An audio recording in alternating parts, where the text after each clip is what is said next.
Allez-y.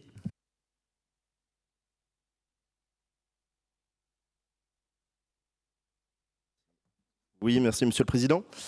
Le gouvernement souhaite fermer 14 réacteurs nucléaires et ouvre une centrale à charbon à Saint-Avold.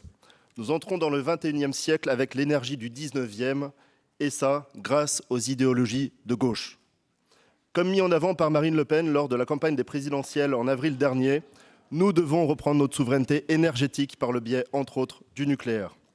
Trop d'abandon, d'errement et de dogmatisme sur ce sujet qui ont eu raison de ce qui était une force dans notre pays. Aujourd'hui, nous nous réveillons avec la gueule de bois, crise de l'énergie, inflation des prix de l'électricité et du gaz et une Europe dirigée par les voix de Sainte Greta. Monsieur le Président, nous devons réagir pour redorer le blason de la troisième filière industrielle de France, le nucléaire. Au Mondial des métiers d'Eurexpo, d'il y a 2 semaines, j'ai pu rencontrer des professionnels de ce secteur et leur constat est clair. Il faut réindustrialiser la filière, réinvestir et surtout prévoir l'embauche de milliers de personnes sur les prochaines années. Cette filière spécifique a besoin de tous les talents car une centrale, c'est avant tout une ville dans la ville et plusieurs métiers s'y croisent. Si nous voulons être réactifs, nous pensons qu'il faudrait communiquer sur les opportunités professionnelles de ce secteur et ce, dès le lycée.